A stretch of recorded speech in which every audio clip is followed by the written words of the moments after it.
Hello friends, स्वागत है आपका मेरे यूट्यूब चैनल स्टॉक मार्केट ज्ञान में। इस वीडियो में हम बात करने वाले हैं कि ओवरऑल जो मार्केट का सिनेरियो रहा है वो कैसा है और यहाँ से आने वाले टाइम में क्या कुछ एक्सपेक्टेशंस हैं जो कि निकल कर आ रही हैं, और साथ के साथ जो एनालिस्ट हैं वो क्या एक्सपेक्ट करके चल रहे हैं।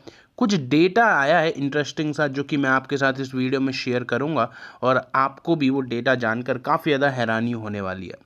और वीडियो में हम बात करेंगे यस बैंक के बारे में।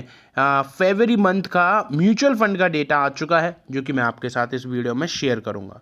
बस चैनल को सब्सक्राइब जरूर कर लीजिएगा। जो भी नए व्यूअर्स हैं प्लीज़ चैनल को सब्सक्राइब कर लीजिएगा। वीडियो का कंटेंट अगर आपको अच्छा लग रहा है तो प्लीज़ एक लाइक भी जरूर कर दीजिएगा। यहाँ पर आपके सामने मैंने एक रिपोर्ट रखी है जिसमें आप देख पा रहे होंगे निफ्टी की मार्च क्लोजिंग 10 साल में सिर्फ 3 बार हुआ लाल। यानी कि अगर आप यहाँ पर देखते हो तो जिस अकॉर्डिंग निफ्टी ने मार्च में क्लोजिंग दी है, या ओवरऑल अगर हम पिछले 10 साल का सिनेरियो देखते हैं जो कि मैं अभी आपके सामने दिखाने वाला हूँ, तो केवल 3 बार ऐसा हुआ है कि निफ्टी रेड जोन में क्लोजिंग देते हुए नजर आया है। घरेलू इक्विटी बेंचमार्क इंडेक्स निफ्टी 50 पिछले 10 सालों के मार्च में सिर्फ 3 बार ही रेड जोन में बंद हुआ है। अब इस साल की बात करें तो इस महीने निफ्टी करीब 2% मजबूत हो चुका है। यानी कि अभी तक जो ट्रेंड है वही फॉलो हो रहा है। ओवरऑल अगर आप यहाँ पर देखते हो तो इस बार मार्च का सिनेरियो पिछले 5 महीनों के कंपैरिजन में बेटर हो रहा है। यहाँ अगर आप यहाँ पर देख सकते हो कि 10 साल के आंकड़ों पर नज़र डालें तो 10 वर्षों में 7 बार मार्च में निफ्टी पॉजिटिव जोन में बंद हुआ है। इससे पहले आखिरी बार 2020 में, यानी जिस साल कोरोना महामारी आई थी, उस समय निफ्टी में भारी गिरावट मार्च के महीने में भी देखने को मिली थी। तो जब तक कोई बहुत बड़ी दिक्कत नहीं आती है तब तक मार्च में आपको निफ्टी मोस्टली ग्रीन ही नज़र आता है। जैसे आप यहाँ पर देख पा रहे होगे एक 2015 का टाइम देखने को मिल रहा है जिसमें 4.5% का करेक्शन था। 2018 3.5, 2020 का तो आपको पता ही है कोविड की वजह से 23% का करेक्शन था। और बाकी आप देख पा रहे होगे चाहे एट पार ही क्यों ना हो, लेकिन रेड जोन में आपको क्लोजिंग देते हुए नज़र नहीं आ रहा। 2024 तक का दिखा दिया है, 2025 अभी तक 2% मजबूत है। अब जहां मैंने आपको एक डेटा दिखाया था, एक रिपोर्ट दिखाई थी जिसमें सेबी के नए chairman Tuhin Kumar Pandey, I think इनका यही नाम है, अभी कंफर्म भी कर लेंगे। तो यहाँ पर क्या है कि एफआईआई इस पर ऑलरेडी बोल चुके हैं। अब इन्होंने एक बार दूसरा बयान दिया है। चेयरमैन का नया बयान निवेशकों की सुरक्षा के लिए संकल्पबद्ध। यानी कि यहाँ पर जो इन्वेस्टर्स हैं उनकी सिक्योरिटी के लिए यहाँ पर पूरी तरीके से सेबी काम करने वाली है। तुहिन कांत पांडे इनका पूरा नाम है। और यहाँ पर अब सेबी क्या कुछ डिसीजन लेगी इनकी अगुवाई में बहुत ज़्यादा इंटरेस्टिंग रहने वाला है, क्योंकि ये बहुत ज़्यादा एक्टिव नज़र आ रहे हैं। सीएनबीसी आवाज़ के साथ इन्होंने खास बातचीत करी और इन्होंने बोला कि मार्केट रेगुलर आज तक जैसा काम करता रहा है आगे भी उसी दृढ़ता से काम करेगा। तुहिनकांत पांडे ने ऐसे समय मार्केट रेगुलेटर सेबी की कमान संभाली है जब पिछले कुछ समय में बाजार में गिरावट का दौर जारी है। यानी कि एक ऐसे वक्त में इन्होंने अपना कार्यभार संभाला है जहां पे दिक्कतें काफ़ी ज़्यादा हैं।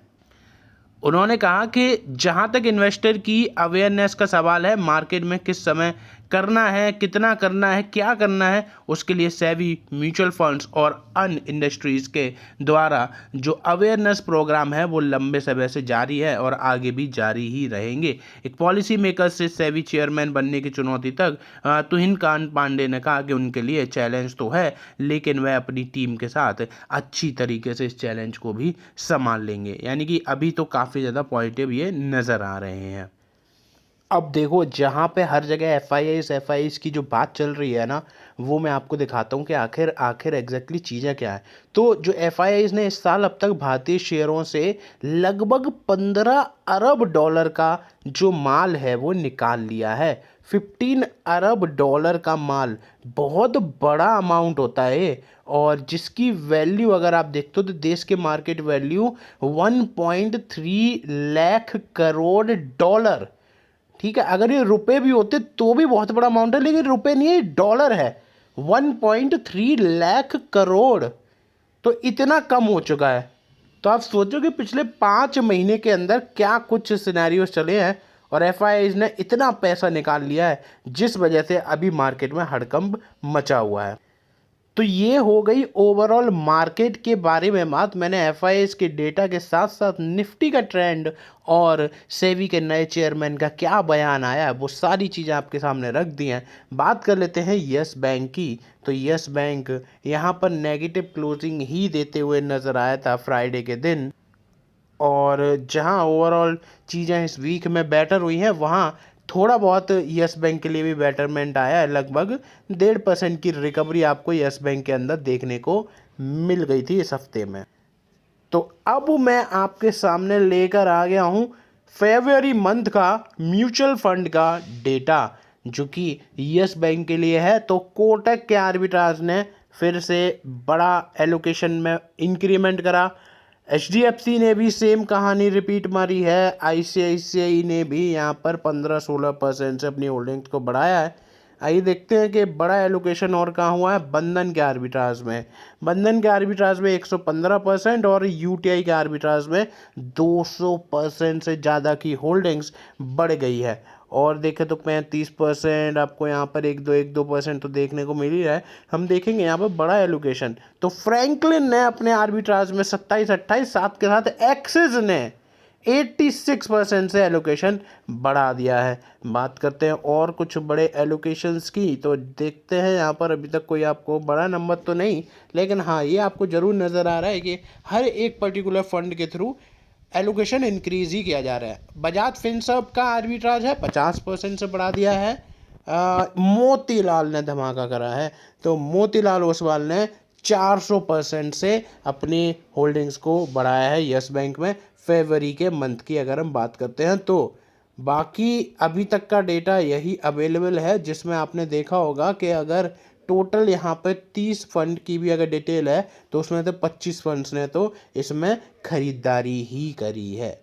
तो पिछले कुछ महीने का अगर हम ट्रेंड देखें म्यूचुअल फंड्स का यस बैंक के अंदर, तो वो आपको काफ़ी ज़्यादा पॉजिटिव नज़र आएगा। और यहाँ से लग रहा है कि जिस हालत में रिटेल इन्वेस्टर्स अपना एलोकेशन डिक्रीज करते हुए नज़र आ रहे हैं यस बैंक में, वहीं म्यूचुअल फंड्स अपनी होल्डिंग्स को धीरे धीरे करके ही सही लेकिन एक बड़े लेवल पर ले जाते हुए नज़र आ रहे हैं। तो ये थी पूरी कहानी मार्केट और यस बैंक की, जो कि मैंने आपके साथ शेयर कर दी है। फिलहाल वीडियो में बस इतना ही। वीडियो अच्छी लगी हो तो प्लीज़ एक लाइक ज़रूर कर दीजिएगा, और चैनल पर फर्स्ट टाइम विजिट कर रहे हो तो सब्सक्राइब जरूर करिएगा। धन्यवाद।